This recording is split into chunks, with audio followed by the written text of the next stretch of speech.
Is your debt causing you sleepless nights? Knock your debt out with Debt KO. And your debt won't be the only thing keeping you up at night. Debt KO, free, impartial advice on all your debt.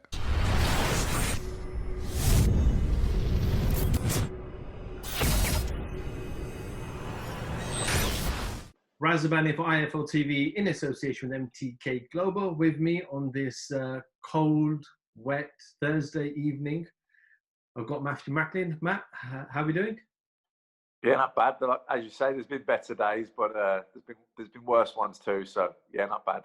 Absolutely. Matt, before we speak about boxing, just want to quickly touch on, obviously, I know I've spoken to you a couple of times during the lockdown period, and it doesn't seem like it's getting any better. It looks like the worst of it's still yet to come. What have you made of everything, and are there any restrictions where you are at the moment? I mean, yeah, there's the national restrictions. There's nothing really any stricter than that in terms of locally. Solihull, I think there is a little bit, but to be honest, I live on my own. I don't really, you know what I mean? It hasn't been too bad for me, really. I've been working from home a lot. All through the pandemic anyway, all through the lockdown period. We had fight camps. There was a lot of work for that. Even before that, we were doing stuff for the digital platforms and social media stuff as well. The boxing show, we did a few of those. So I suppose we adapt. You have to adapt, don't you? And that's what we've all done. It is frustrating. I think we thought we were out of the woods and there was light at the end of the tunnel and we were looking forward to people being at the boxing, because it's not the same. You have to get on and do what you can. And some boxing behind closed doors is better than no boxing. But you do miss that crowd. You do miss the atmosphere. Even commentating, you miss it. That buzz.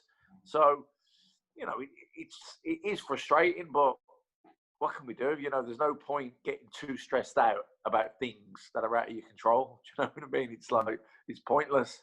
Look, all we can do is pray and hope and cross our fingers and toes and whatever else we want to cross that, sooner rather than later, we're back to normal. We spent many months without boxing. We know Lewis Ritson, who's due to fight next week, was going to take place in Newcastle originally, hoping that there were crowds who were going to be there. That's now changed to Peterborough. So for the fighters out there that haven't really boxed, for them, people who are more or less self-employed, they don't get paid until they fight. Is it tough for those fighters not knowing what's going to be coming around the corner very soon? Yeah, of course it is. I mean, is it frustrating for Anthony Joshua? Of course it is.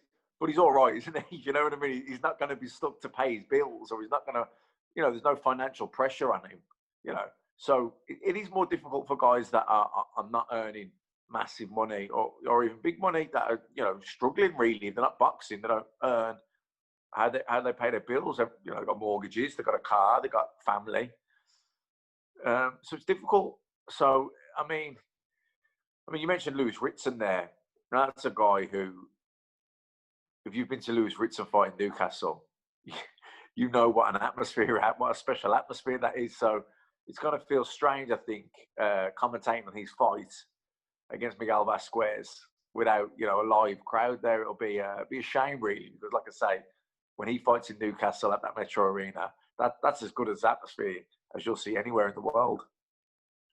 Let's recap last Saturday. Joshua Whyte made his return back to the ring, I believe, after we talk about these number of days, 400 odd days. It was Dylan Whyte over 1,000 days didn't get his shot. Whyte's been out of the ring for over 400 days. Probably one of his toughest fights to date, would you say, Matt? Yeah, I think so. But, that doesn't shock me that it was. I thought beforehand it's going to be a good test for him, because he's boxing when you're building a fighter, you got someone like Povetkin, who's Olympic bronze medalist, and he looked the part, didn't he, as well in the Olympics? And since he's been pro, he's looked the part every single time. I think he's 12-0 going into that fight. And you're trying to pick opponents to fight him, and you get to a point with someone like that where he is very high risk, low reward to other top guys. So he's kind of, I don't think Povetkin is a million miles away from fighting for a world title, by the way. I think he's probably a couple of good fights and he's there. Now, those two fights need to be, you want them to be to be someone that's going to test him, that's going to cause him a few problems, that create problems that he's going to have to solve, mid-fight. And, those are the fights that make you, the next day you're a 20% better fighter. They're the fights he needs now. But it's easier said than done, because most people that fall into that category, most of them aren't really going to want to fight Buatsi, because, they're probably top 10, 15 peripheral guys that could get a shot at a world title, a voluntary defense. So they're thinking, I'd rather wait around on my ranking and get a shot at a world title. Why do I want to fight this guy who's, what have I got to gain from fighting this guy? And it's a hard fight for me. Probably, I'm going to be the underdog. It's going to be most likely that I'm going to lose. No fighter thinks they're going to lose, but let's say the manager for that fighter is thinking, my kid could lose this fight. Well, I don't want him to lose to Buatsi. I want him to lose for a world title, because then he can fight a Buatsi. This is where, the risk-reward ratio stacks up. And so, really, the only thing anyone has got to gain, really, from fighting Buatsi, it's not his money. One of these kind of guys, like, Sullivan Barrera type guy, or, I don't know, that I can't think of another, but that type of guy. Joe Smith, maybe. Why are you going to fight Buatsi? He could get a world title shot, another win, get a bit of momentum, bang, gets a voluntary defense. So it's going to be difficult to make these fights. So Kalic, for me, was a good option. It was a guy who'd boxed in the World Series of Boxing. He was a good amateur himself. He'd boxed as a heavyweight as an amateur, beat Alan Babic twice. So he's, there was a physicality factor in there. He'd been in there. He'd been used to being in there with bigger, stronger men that hit hard. So you thought, okay, he might be able. He should be able to stand up to Buatsi. He's coming with ambition. He's an undefeated fighter. He's not a faded former world champion. That's probably a gatekeeper. That's, it's about getting the money now. They've seen better days. It's not. It's someone that's still got his ambition. So it ticked a lot of boxes. And actually, he ended up being quite. He got off to a good start. And I think Buatsi probably, he got caught with that shot in the eye.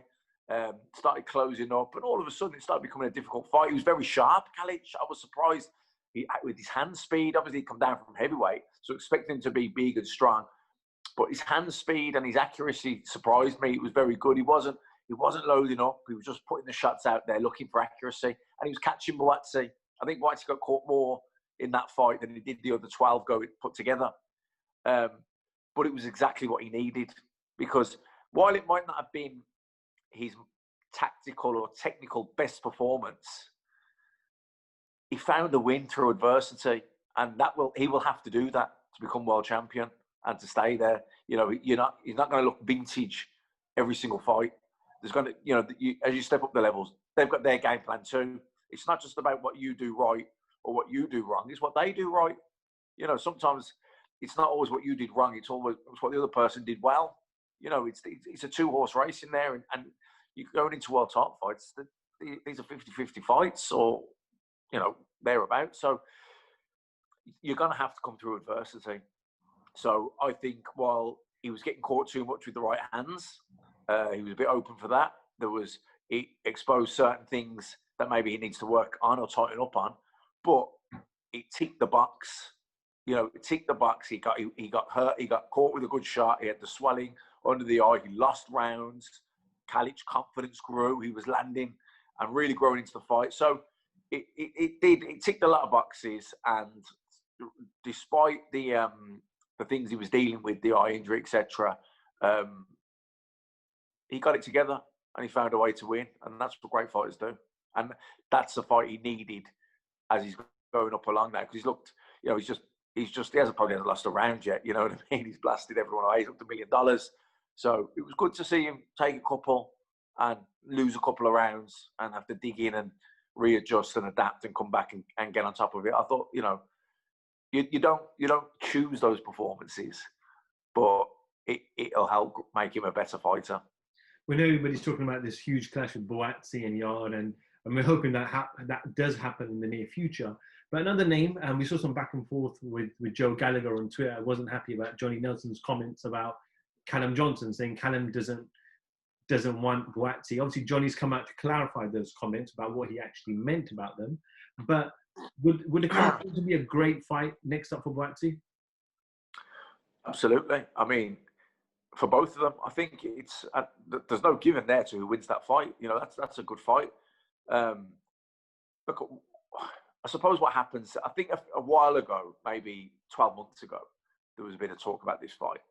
And I think at that time, probably, Callum Johnson wasn't interested in it because Callum Johnson had just fought for a world title. He had a good fight with Beterbiev. You know, then he has a nice win against Shawnee Monahan.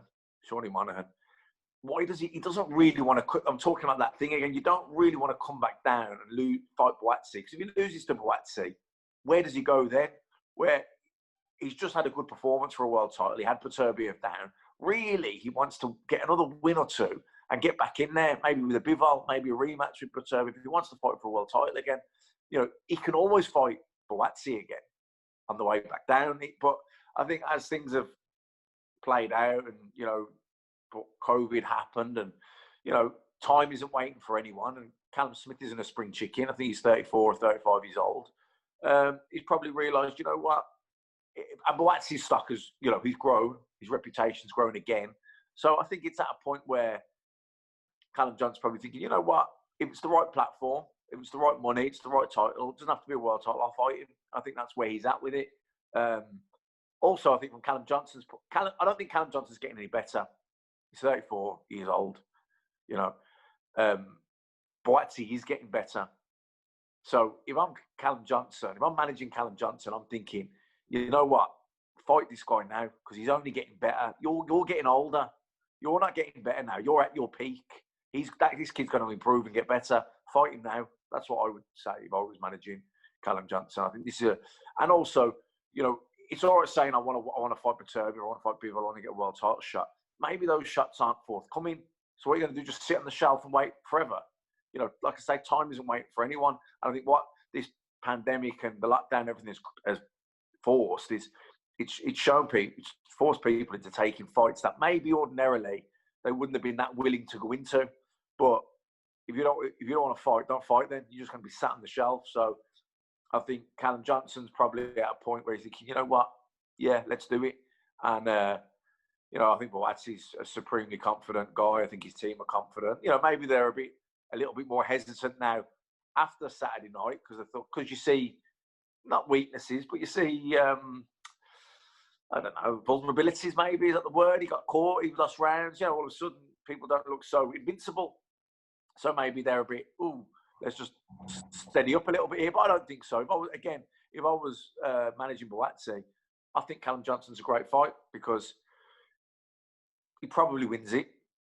But, you know, it's definitely not a given. But if he's as good as we think he is, you know, he's not a fresh novice now, Boatsy, either. You know what I mean? He's seasoned. And that fight against Kalic gave him even more seasoning. So I think a fight with Callum Johnson, you know, because don't forget, Beterbiev did get put down, but he also got up and got Callum Johnson out of there a couple of rounds later. So, you know, I think it's a good fight for both men. Not a given for anyone, but it's a great fight. We saw on Twitter a lot of people were not happy with the decision about John Hedges' fight. Making his professional debut, 6'5", he's a huge guy. Looks like he wasn't matched, you know, to his capabilities at this early stage. Yourself, I saw you retweet and like certain tweets from other people agreeing to that fact. Kind of what was your, if I want to just touch base on that now, what was your kind of overall reaction to his performance and his opponent? I thought he lost the fight. I thought he was very upright, amateurish. He was getting caught, pulling out straight. Obviously, you can see he's got talent, and I can understand and see why he won titles. You can see he's well schooled and all the rest of it. But he's 18 years old. He looks like a kid in a man's body. You know what I mean? He hasn't got no man strength. Physically, he isn't mature. You know, baby faced, and you know, this isn't an absolute fact. You know, but it's a pattern. Usually, the lighter weights tend to mature younger, and the heavyweights tend to mature later on. That's a general thing. You know, he's what, 6'5". He's probably going to end up a cruiserweight. You know, I think personally, I think it's too soon. I think if I was him, the amateurs would have been. I think a few years in the amateurs would have been better for him. I mean, he hadn't even had a senior bout, I don't think, as an amateur.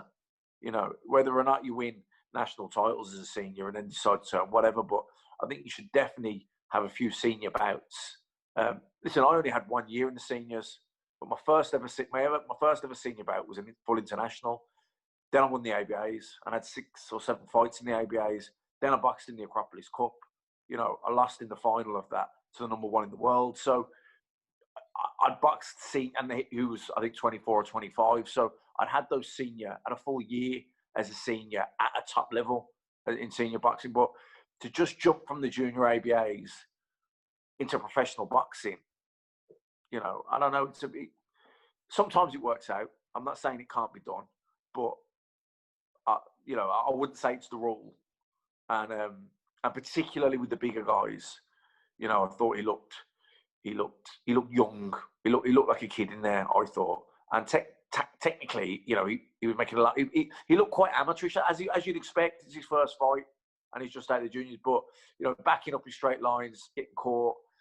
You know, I thought he was very lucky to get the decision. Very lucky. Matt, towards the end of October, we've got a heavyweight feast. We've got Chisora, Usyk. We've got announced Joseph Parker's back. Dubois, Joyce, Dylan Whyte, Povetkin, Joshua Pulev.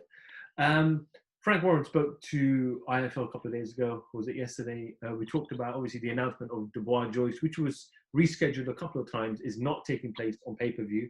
Frank said because, one, there's too many pay-per-views happening towards the end of the year, and he didn't want to rob fight fans because he felt that some of those announced pay-per-views were not worthy of being pay-per-view fights. Just want to get your thoughts on the whole pay-per-view scenario during this whole pandemic as well. Is it right? Should it happen? And I'm referring to, obviously, Chisora, Usyk, Whyte, Povetkin.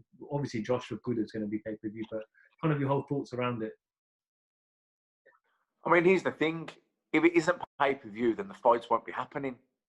Do you understand? Like the fighters, these fights won't happen if they're not pay-per-view. It's as simple as that. You know, there's a certain amount of budget, isn't there? You know, that's already happening. That's already going out there for fights that are like, you know, we had the one on Saturday night. We've got the one on next week, Miguel Vasquez and Lewis Ritson. There's going to be a few other ones. Katie Taylor is going to box before the end of the year. Possibly, I think Billy Joe Saunders, hopefully as well. You know, that's going to eat into the budget. Maybe use the whole budget up for this year, whatever. So, you know, if Usyk and Chisora are going to want a lot of money for fighting each other, they've earned a lot of money in their career. Do you know what I mean? They're used to. Now they're not going to earn what they should have or would have if they'd been crowds and if things were normal. So everyone's taking a hit. That's just the economic fact of life right now, isn't it? I think everyone's getting a hit. But if the fans want to see these fights, then it won't work. It just won't happen if it's not pay-per-view. And, you know, it comes down to that as well. Like, if you don't think it's pay-per-view worthy, don't buy it. Do you know what I mean? If you want to watch the fight, you know, that's what it is. You know, what you know, I know, and people say, "Oh, that's all right for you," or not really. You don't. No one's saying you have to buy it. Do you know what I mean? But I think a lot of people will buy it because I think there's a lot of intrigue around the fight. I think Usyk. We know how good Usyk is, but heavyweight is heavyweight. We know Chisora. Yeah, he's lost plenty. He's been beaten, but he's a handful. You know, he is a handful, and Usyk's not a massive puncher, but he's a genius in the ring. And you know, I think most people think he'll out-maneuver Chisora and maybe break him down or just beat him on points. But, you know, it's definitely, it'll be interesting. I'm interested to see how he copes with Chisora because Chisora's like, I think Chisora's a nightmare to fight. You know, there's not many people who had an easy night with him. Yes, Tyson Fury did. Tyson Fury's 6'9", you know, massive as well. And he's an unbelievable fighter. You know, Usyk is an unbelievable fighter, but he's a cruiserweight that hasn't really grown into the heavyweight division yet. Looked a bit sluggish in his debut at heavyweight, but we'll see. It's an intriguing fight. You know, you got Usyk, who is one of the stars in boxing. Can he be a star at heavyweight? Most people think he can be. You know, but it's how he performs against Chisora will tell us a bit more. You know, if he beats Chisora, but it's absolutely life and death, then, you know, people think, But, you know, if he goes in there and he picks him apart and does a number on him, that'll be like, wow. Do you know what I mean? So it is a good fight. And you know, I'm not sure what the whole card is yet, but I can't, well, off the top of my head. But it's, you know, there's got to be good value in it. You know, it's, look, the fight camp, each show on Fight Camp would have lost a lot of money, and I'm sure then on the pay-per-view they recouped some of that, maybe all of it. I don't know, but you know, people are going to take hits, and people have to accept that that's the way it is. But you know, I don't see how these fights couldn't happen if they weren't pay-per-view. It's that simple. Matt, do you think it's a different fight, the fact that there's no crowd for Chisora? Because we know how much he thrives off the crowd in the O2. They're singing his name, cheering his name. He's a come-forward fighter, swings a lot. So is it a different fight, and more difficult for Chisora in this particular fight?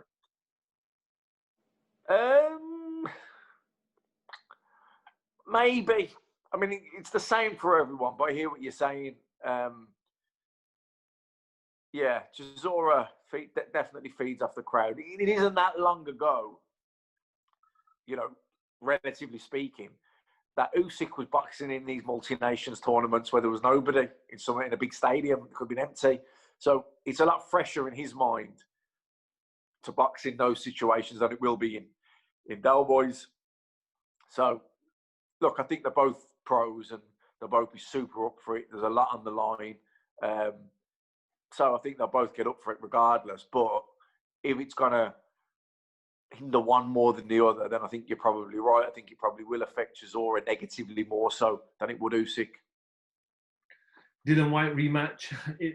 Would it be fair to say that everything's on the line here, Matt? Is this, if he loses this rematch, it can potentially end his chances of the world title dreams and back down the ladder?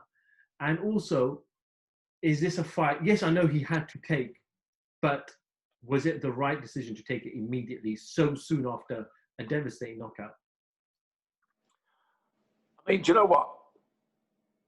Listen, I thought it was a bad idea, Joshua, going straight into the rematch with Ruiz for the reason that people say normally if you go straight back in, it tends to go the same way. Although I understood the sort of economic reasons and the career, I understand why they had to go straight back in. There was so much riding on it, do you know what I mean?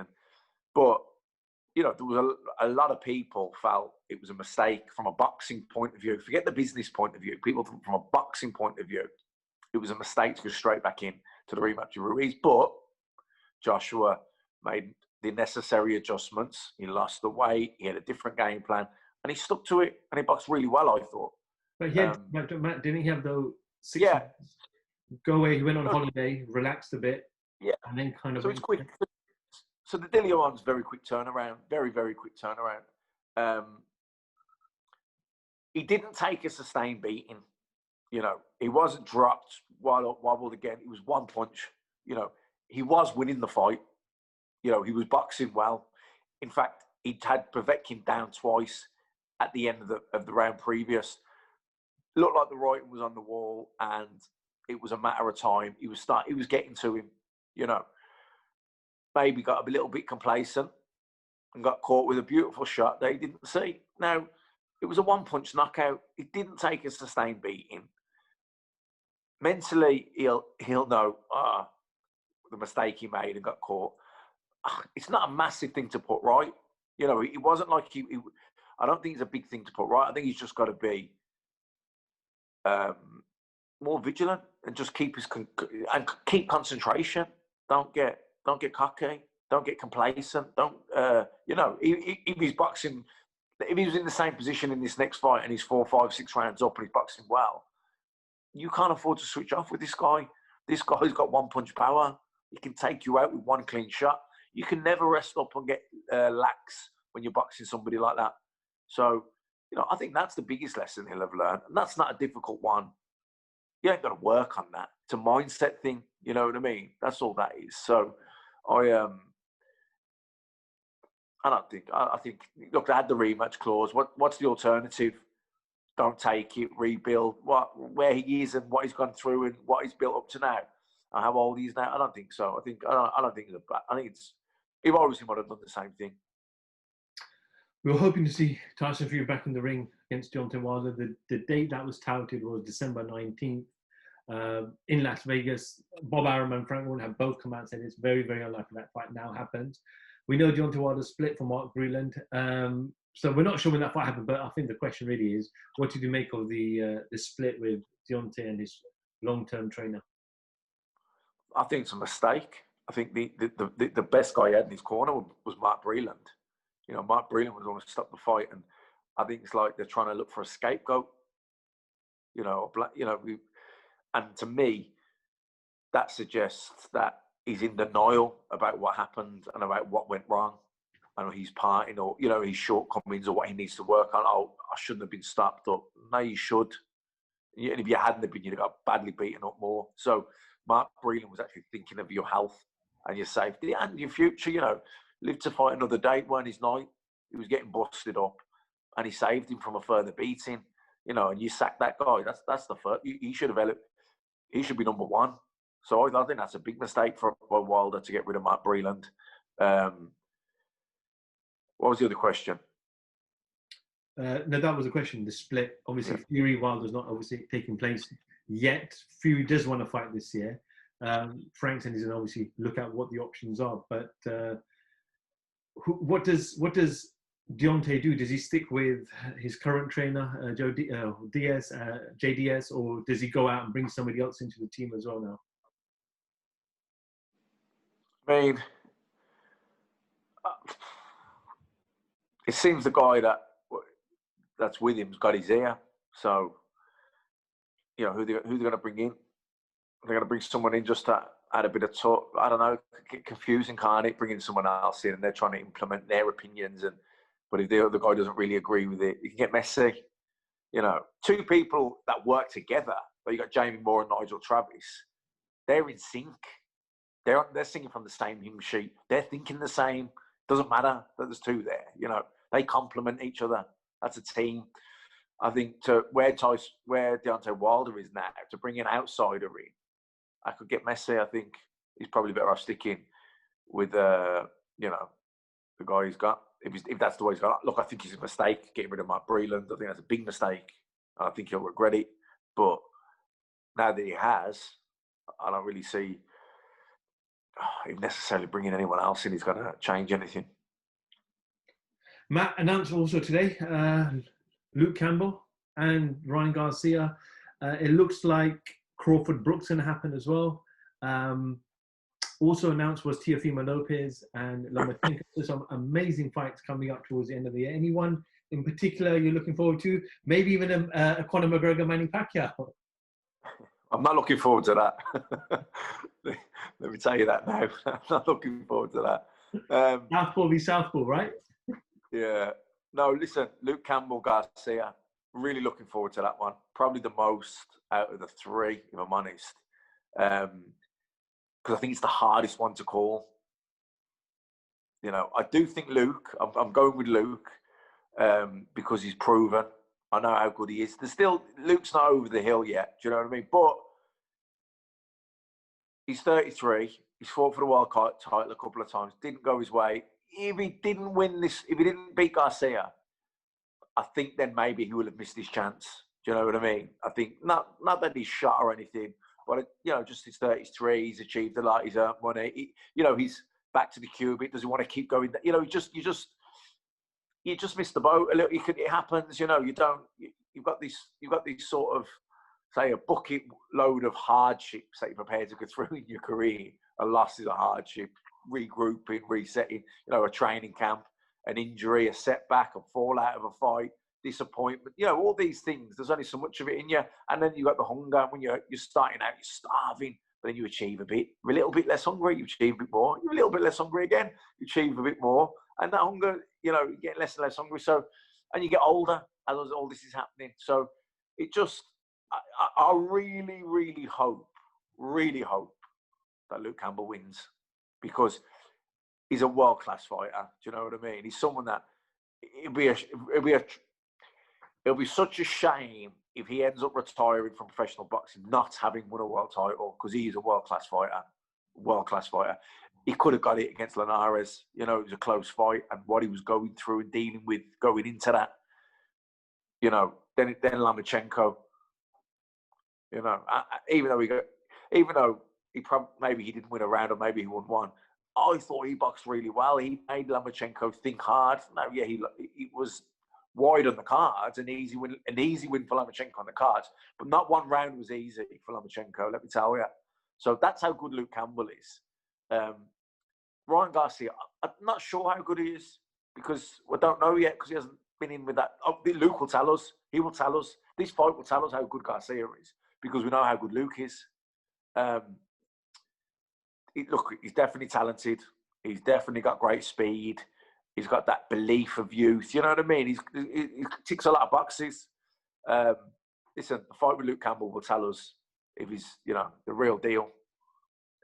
Matt, just finally, you just talked there about you start off starving, and the more you achieve, the hunger goes away. I see you're back in the gym, getting fresh, getting your body ready. Is the hunger back? Nah, man, this is just health and fitness. I wish, when I did have that hunger, I wish I lived this life in between fights when I wasn't fighting. I say it regularly to the guy that I do a bit of PT with. He used to fight, does fight still. Well, he's not sure yet. He's kind of 29 and he's thinking of hanging them up. We talk about the hunger and living the life.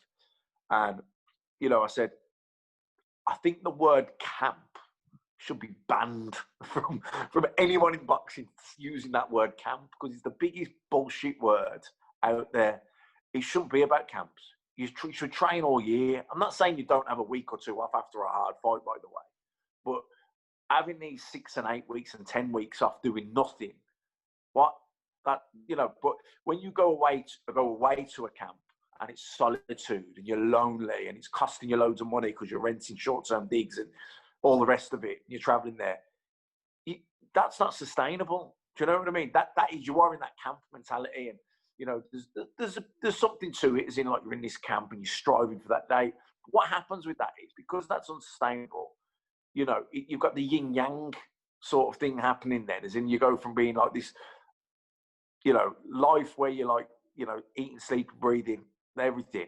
But really, you're not happy. There's no relationship. There's no fun. There's nothing else. You're just dieting, sleeping, training.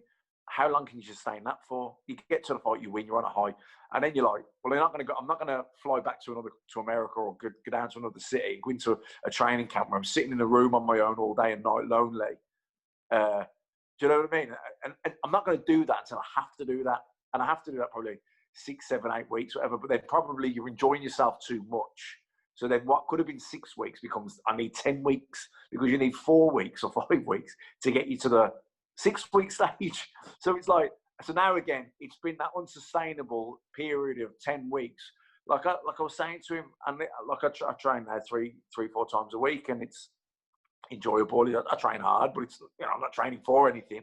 But I think the strength and conditioning should be your in-between training. Your camp should just be your 5, 6 weeks sparring, you know, and it should be that. And really, then the strength and conditioning just becomes maybe do it once a week just to sustain a bit. I think, you know, and even with the sparring, we talk about, you know, it's different. It's different for everyone because, you know, someone like Manny Pacquiao, I see Manny Pacquiao at his peak in 2010 in the wild card and he'd spar 12 rounds with 3 different sparring partners. But Manny Pacquiao was fast as lightning. He was a southpaw who could bang, and he had this amazing footwork. So not many people would get in on top of Pacquiao. He was just teeing off on them, really. You know, yeah, they were good fighters and they'd make him think and miss a bit. But basically, he didn't get hit much in these spars. And the 12 round, he was doing the damage. He wasn't taking much back, right? So he could spar 12 rounds. But let's compare him to someone like Ricky Hatton, who Ricky Hatton would get hit in sparring like he would in a fight. That was his style. You know, that's why he was so exciting. You know, so if Ricky Hatton had sparred for 6 weeks, 8 rounds, 10 rounds, 12 rounds, there wouldn't have been a Ricky Hatton come fight night.